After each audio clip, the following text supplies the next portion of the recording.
Okay, so today we're starting Unit 8. You should have picked up a packet on the way in and a notes thing if you wanted that, and a table of contents page. On the Unit 8, on this, and on the, if you picked up the table of contents for your journal, there's actually a change, but I didn't want to reprint them because I had all these copied. But on Thursday, the 8th graders are going on a field trip to the Holocaust Museum. So almost all the 8th graders are going to be gone at some point in the day on Thursday. So basically on Thursday, for those of you who are 7th graders in here, we're doing nothing, okay? Because I can't move ahead part of the group and keep the other group behind. And the concept that we're learning, we would have learned on Thursday, is very, very important. So what that basically means is this. Today is February the 28th, and then U8D2, if you look on the board, is tomorrow, which is March the 1st. Everything else shifts. Everything else is shifting.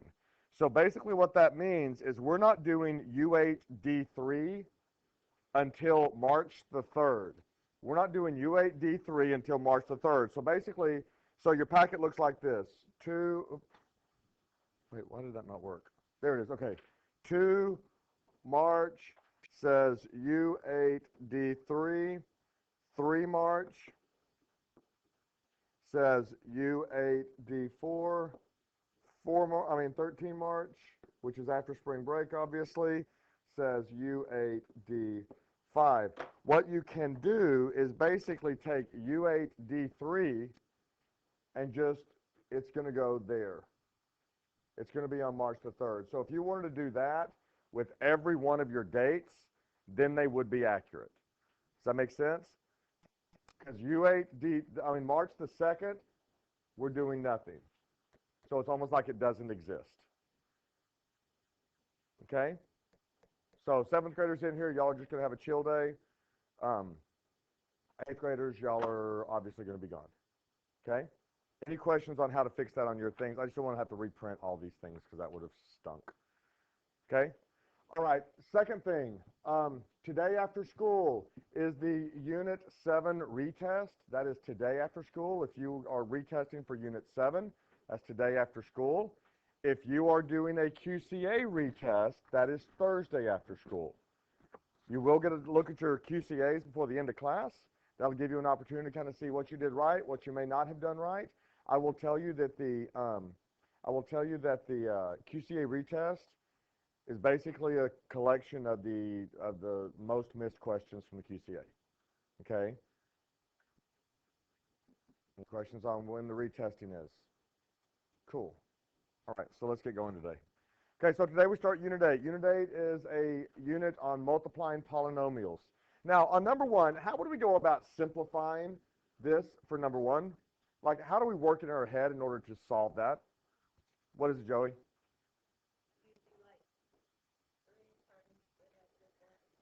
Perfect. Yeah, this is all one big long multiplication problem, right? So basically, you're just going to take it in pieces. 3 times -1, x squared times x, y times y to the 5th, z times z to the 0. And you are done. That's it. This is Unit 1. It's just multiplying exponents. It's one big long multiplication problem. This is 15, x squared, y to the what? 8, because we're really adding exponents when we multiply them. Everyone remember that? Okay. So for the most part, you should be good with that. So here's what my questions are. These are the 2 things that we just did. How do the warm-up problems differ from what I've now written on the board? What's different about them? Riley, what's different? Okay. What else is different? Avery? How many numbers, how many terms are in what I circled? It's one term. It's just one number, right? Bunches of variables, but it's one number. How many numbers are in here? 2. You have an x guy and a number guy. This top one is one number times another number. It's really not all that different than 3 times 2. It's just the number's a little bit more complicated, right? But it's just simply a number times another number. And what you see at the bottom, it's two numbers times two numbers. And so it becomes a little bit more complicated. And in fact, what we call these things, if you remember back, this is called a binomial. Why is it called a binomial? It's two numbers. This is a binomial times a binomial. This is a binomial times a binomial. And the process for solving this is a little bit more complicated than simply going through and just multiplying everything. Ethan Lee. No, I don't even. Yeah, thank you. Oh, you're killing me, Smalls. Okay, so today we're going to learn something called a box method. Now, I will tell you, when we're multiplying polynomials, and by the way, polynomials don't have to be just binomials. I could write a trinomial, a quadratic. What is a quadratic? How many numbers are there in a quadratic? 4 if you count the y guy. How many are there on the other side of the equal sign? 3. There's an x squared guy, there's an x guy, and there's a number guy. A quadratic is a trinomial. You can have 3 numbered math sentences. You can have 4 numbered math sentences. You can have 5 numbered math sentences. They're all considered polynomial. Polynomial means more than one number in the math sentence. So a binomial is a polynomial, a trinomial is a polynomial. I'm going to teach you 1, 2, 3 different ways, bless you, to solve multiplying polynomials. You know which one I want you to use? Which one do I want you to use? The one that works for you. Okay? Now, I will tell you, in other classrooms in this very town, there are those that teach one way to multiply polynomials. I think that's stupid. And I've told them that. In fact, I got into an argument just last Monday with a person from Dow who teaches one way and one way only. So what I would recommend you do, I'm still going to require that you learn all 3 ways, but once we get to the end and we're doing like mixed practice, which is what will happen when y'all come back from spring break, you choose whatever way you want to choose, right? Because I want you to use the way that you want. The first one is called the box method, and a lot of kids really, really like the box method, and I'll show you why. How many numbers are in this first part? 2, and how many numbers are in the second part? 2. So in order to multiply them, what we really end up doing is we have to distribute each number in the first to each number in the second, right? If there was just one number, if it was like 5 times 2x minus 1, we would just distribute the 5 to the 2x and the 5 to the negative 1, yes? But the problem is what we have a binomial sitting in the front. So we have to distribute everything to everything. And what the box method allows us to do is to do that without getting all confused. Here's the way you do it. You draw a box, and you put a cross in the middle, okay? Then we're going to write x plus 5 and 2x minus 1. And if you'll remember back, I've told you from the very beginning, every sign belongs to the number after it, correct? So that's how you separate them. And to answer your question, it does not matter. You could have written x plus 5 here and 2x minus 1 here. It does not matter at all. No. You may visit for like 2 minutes, and she's learned something very important today, so she doesn't need to be distracted. Okay? Everybody good? So now that I've done that, what is the math for this? What math is in between each binomial? Multiplication. That's exactly what we're going to do. What is 2x times x? It is 2x squared. What is 2x times 5? And I would write its value, and I'll show you why in a moment. You don't have to. I'm not going to count off, but I would write the value. What is negative 1 times x? And what is negative 1 times positive 5? Negative 5. Now I'm going to stop there. I want to make sure everyone understands where I got everything. By the way, what's the most common error, do you think? That guy. Tons of kids will go 2x times x is 2x. Make sure you account for everything. Any questions so far? So here's what we're going to do.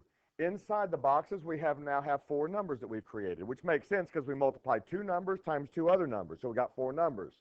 But when we bring them all together through addition and subtraction, we end up with like terms right here. So our final answer is 2x squared What is 10x minus 1x? Plus 9x minus 5. And this, ladies and gentlemen, is the product of x plus 5 and 2x minus 1. It is also a quadratic. What kind of quadratic? Tell me about the quadratic. What do you know about that quadratic? It's narrow, opens up, vertex is a minimum, range would be all y is greater than or equal to something, right? All that fun stuff. What's the y-intercept? -5 is the vertex on the y-axis. It is not. All those things are things you should still know. Try that one yourself. Set up your box, run your binomials around the outside, multiply them, fill in the inside, and then bring them together through addition or subtraction.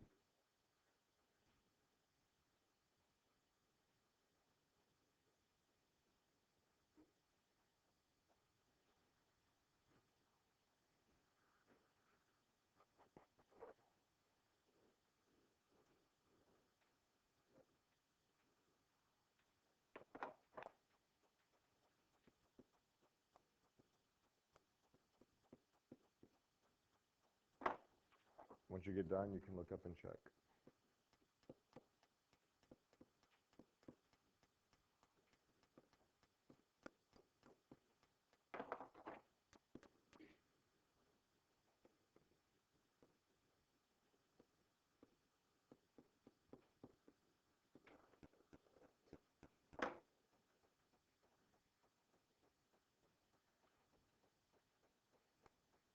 Any questions on that?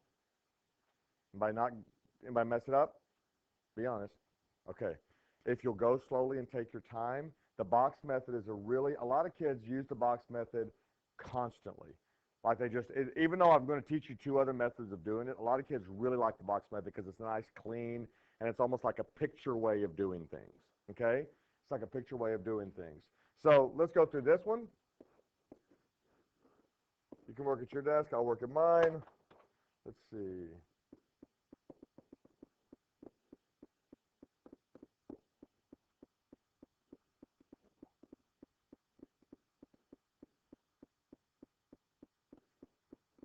You have to be very careful about value. I don't know if you've noticed that or not, but you have to be very, very careful about the value of things.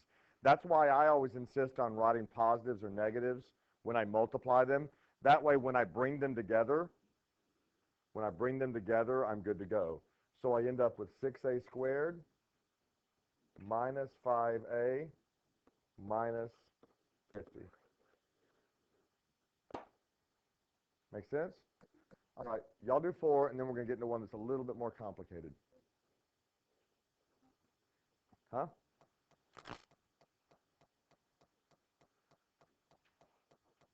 Try 4.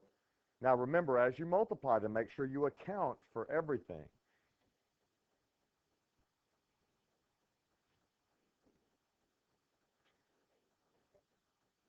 It's the exact same process, Ethan. But you should be able to multiply x and a y times another x and a y. Just go slowly.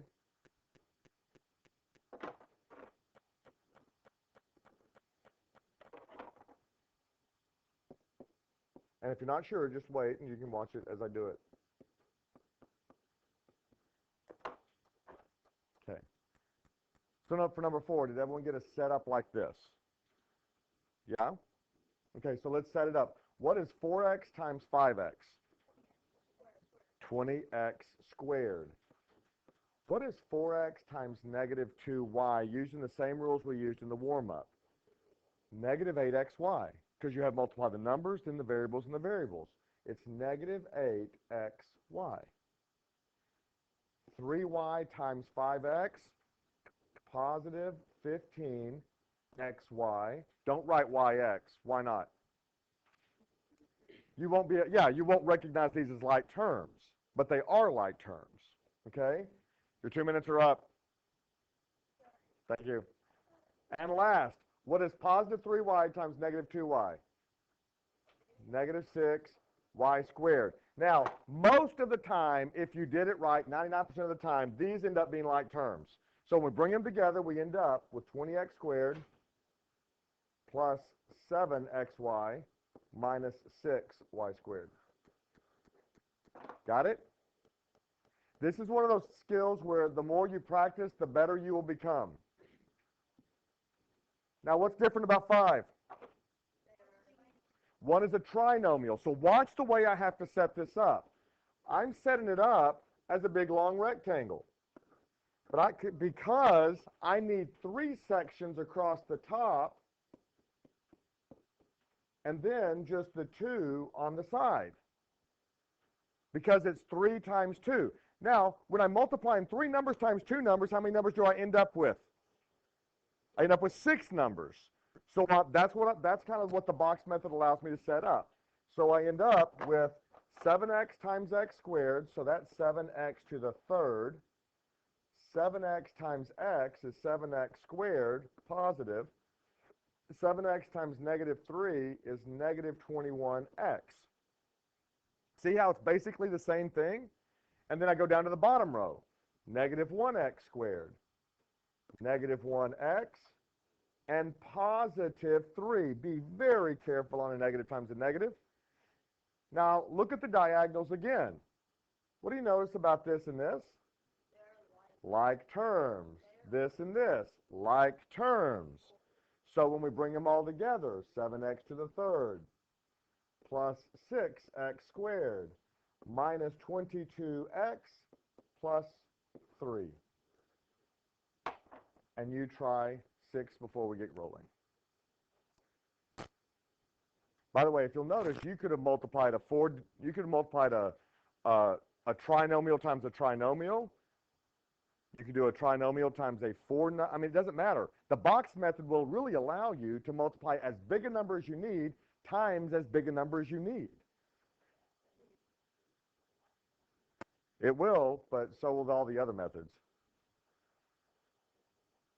It just allows you to stay organized as it gets messy. Okay.